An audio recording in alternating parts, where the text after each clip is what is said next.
नमस्कार मित्रांनो, स्वागत आहे तुमचं माझ्या छोट्याशा ब्लॉगमध्ये. सो आज मी चाललो आहे होळीनिमित्त रत्नागिरीला. रत्नागिरीची होळी काय असते ती आहे, काय असते ती मला पाहायचं आहे कधीपासूनची. तर मी आज रात्रीच्या ट्रेनला जाणार आहे. CSTवरून ट्रेन आहे कोकण कन्या. तर भेटूया लवकरच. फायनली पोचलो CSTला. तर मी पोचलो CSTला. त्याच्यानंतर मला कोकण कन्या ही ट्रेन मिळाली. सो त्याच्यानंतर गर्दी ट्रेनला खूप गर्दी होती. त्याच्यामुळं काही व्हिडिओज आणि साधी हालायला पण जागा नव्हती, एवढी गर्दी होती.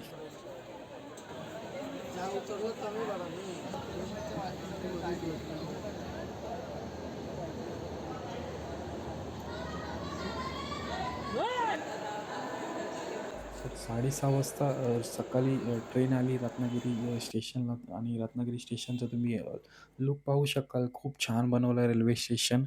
आणि त्याच्यानंतर मी गेलो खंडाळ्याला बसने. त्याच्यानंतर मला गाडी भेटली दादाची. तर मी ती घेऊनशी आत्याच्या घरी डायरेक्ट गेलो.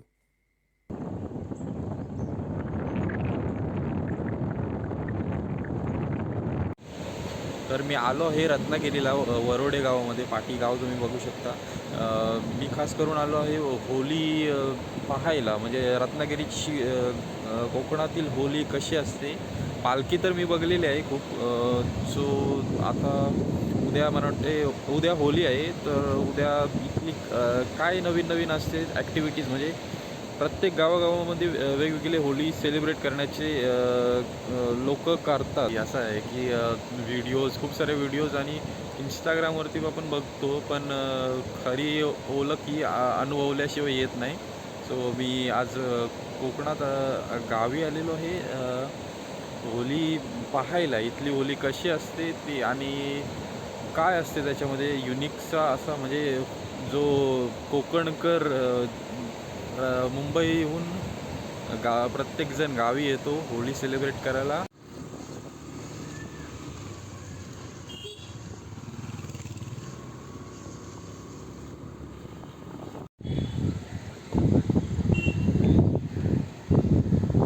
तर मी आहे वरोडे गावामध्ये. वरोडे गावामध्ये आज होळी आहे. त्याच्यामुळं आज या समोरच्या झेंड्यावाल्या बोटी आहेत, त्या सगळ्या बोटी आहेत ना, त्या समुद्रामध्ये समुद्र फिरायला जाणार आहे. होळीनिमित्त त्यांचा खूप चांगला कार्यक्रम असतो. सो आज मी पण जाणार आहे त्याच्यामध्ये.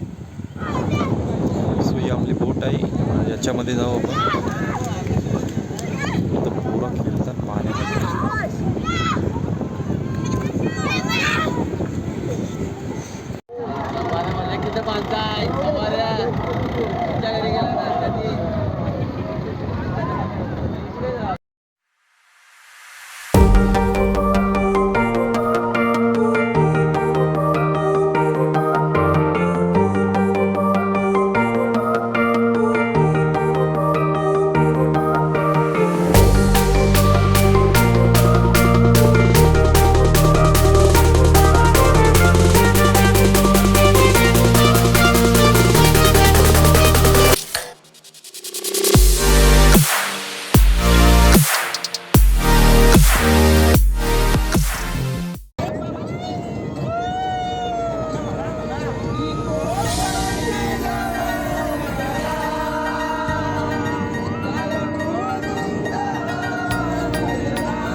बर्फ दे बर्फ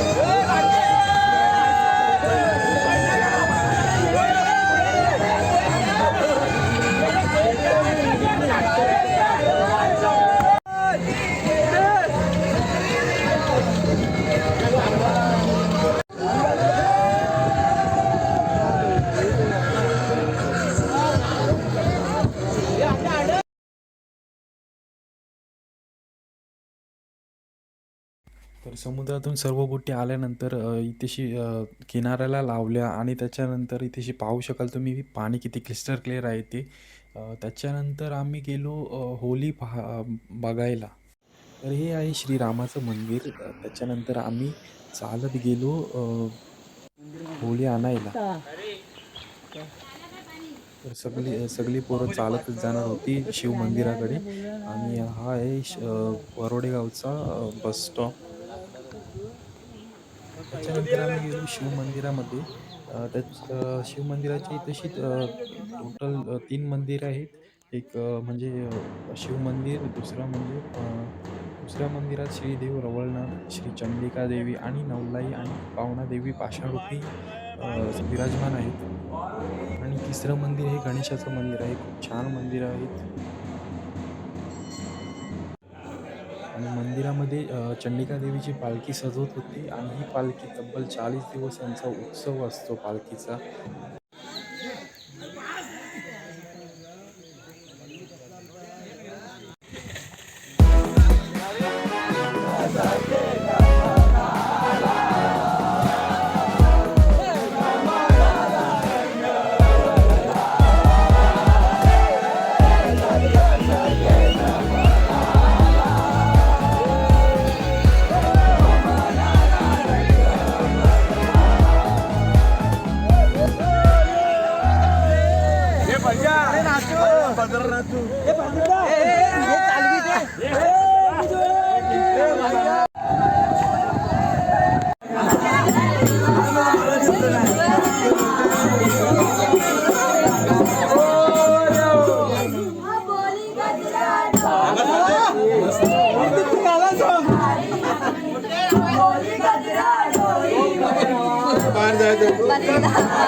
तर आज होता रविवार, शेवटचा दिवस माझा आणि आम्ही गेलेलो गणपतीपुळेला. त्याच्यानंतर आम्ही पोचलो मालगुणला. मालगुणची मराठी शाळा खूप छान होती आणि त्याच्यानंतर आम्ही गणपतीपुळेला पोचलो आणि मी पाहत होतो की गिम्बलमध्ये शूट कसा होतो तो. आणि त्याच्यानंतर पोचलो गणपतीपुळेला.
बाप्पांचं खूप छान दर्शन झालं. त्याच्यानंतर आम्ही परत घरी गेलो. त्याच्यानंतर माझी माझी सोलो राईड चालू झाली. त्याच्यानंतर मला आरेवारे बीच, भाटे बीच, झरी विनायक मंदिर आणि पावसचा गणेशगुले मंदिर पाहायचा होता. तर त्यासाठी मी गेलो.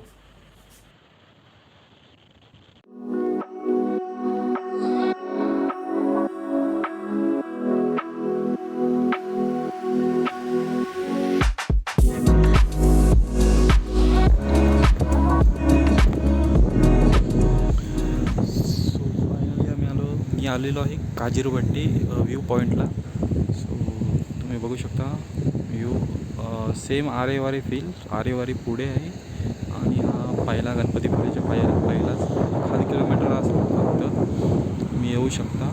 खाली पण जायला चान्स आहे पण मी नाही जात कारण पुढे जायचं मला.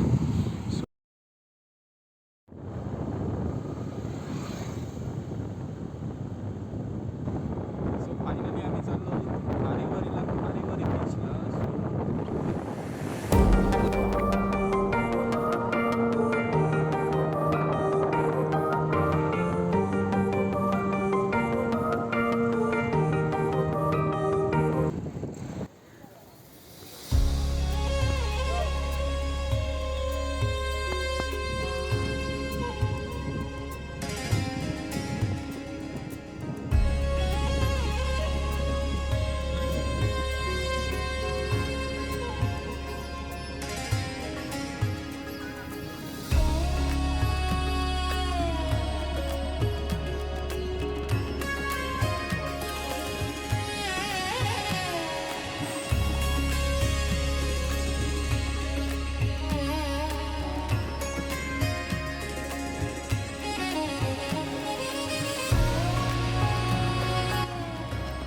तर मी आलो हे झरीविनायक मंदिर पाहायला.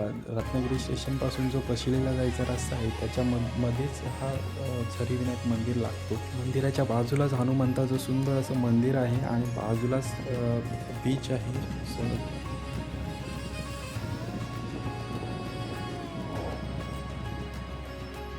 तर या गणपतीच्या मूर्तीच्या पायाच्या इथून वर्षभर पाणी वाहत राहते, म्हणूनच याला झरीविनायक असे नाव देण्यात आले. मंदिराच्या पाठीमागे तुम्हाला गोड्या पाण्याचा झरा पाहायला मिळेल. त्याच्यानंतर मी गेलो श्री स्वामी स्वरूपानंद महाराज मठ पावस येथे आणि महाराजांचं दर्शन घेतलं. खूप छान मंदिर आहे आणि तुम्ही नक्की या मंदिरामध्ये. एकदम शांतता आहे मंदिरामध्ये. त्याच्यानंतर मी थोडा वेळ थांबल्यानंतर मी गेलो गणेशगुळे मंदिर पाहायला. तर फायनली पोचलो गणेशगुले गणेशगुले मंदिराचं तब्बल 2 तासानंतर पोचलो गणेशगुले मंदिराच्या जवळ. रत्नागिरीपासून स्टार्ट केलेला तो आता पोचलो आता दर्शन घेऊ आणि नंतर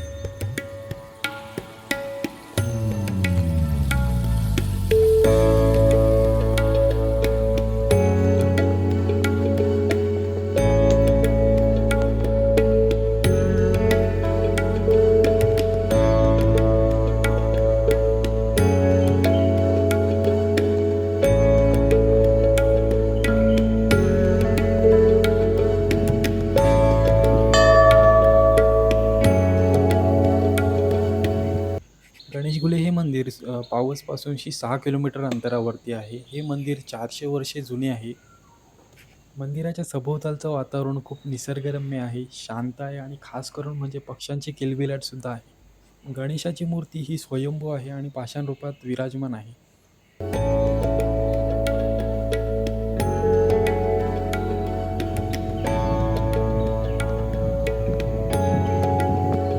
फायनली दर्शन झाला आणि आता निघायची वाटी म्हणा डायरेक्ट रत्नागिरीला डायरेक्ट जाऊ कारण टाईम खूप झाला आहे. डबल रिटर्न घरी पण जायचं आहे त्याच्यामुळं रिटर्न गेलेला बरा पडतो. मंदिरात कोणीच नाही, शांतता आहे आणि तशी पक्ष्यांचे आवाज बघू शकता तुम्ही आणि पहाटे असा व्ह्यू आहे पूर्ण अशी डोंगर आहे. कोकणातील हे गणपती बाप्पाचं असं मंदिर आहे की ज्याला 2 घुमट आहेत. पहिल्या घुमटाखाली तर स्वयंभू गणपती बाप्पा विराजमान आहेत, पण दुसऱ्या घुमटाखाली नक्की काय आहे हे अजूनही रहस्यच आहे. मंदिराच्या समोरच जांभ्या दगडाने खोदलेली आणि सुमारे 70 फूट पायऱ्या असलेली पांडवकालीन विहीर पाहायला मिळेल. सो आतमधूनची होती पायऱ्या होत्या, पण मी एकटा असल्यामुळे नाहीच गेलेलं बरं पडते. तुम्ही व्ह्यू बघू शकता पाणी आतमध्ये. असं म्हणतात की विहिरीचं पाणी कधी आटत नाही, अशी ही कहाणी आहे त्यांची. सो मंदिराच्या समोरला तुम्ही येऊ शकता. पांडवकालीन विहीर आहे आणि एकदा तरी नक्की विजिट करा गणपतीच्या मंदिराला. खूप छान मंदिर आहे. ओके, सो फायनली आपली जर्नी आता इथे संपते, म्हणजे दर्शनाची. आणि त्याच्यानंतर दुसरं डायरेक्ट आता रत्नागिरीलाच जायला लागेल, कारण टाईम खूप झालेला आहे. सो भेटू नंतर नेक्स्ट ब्लॉग.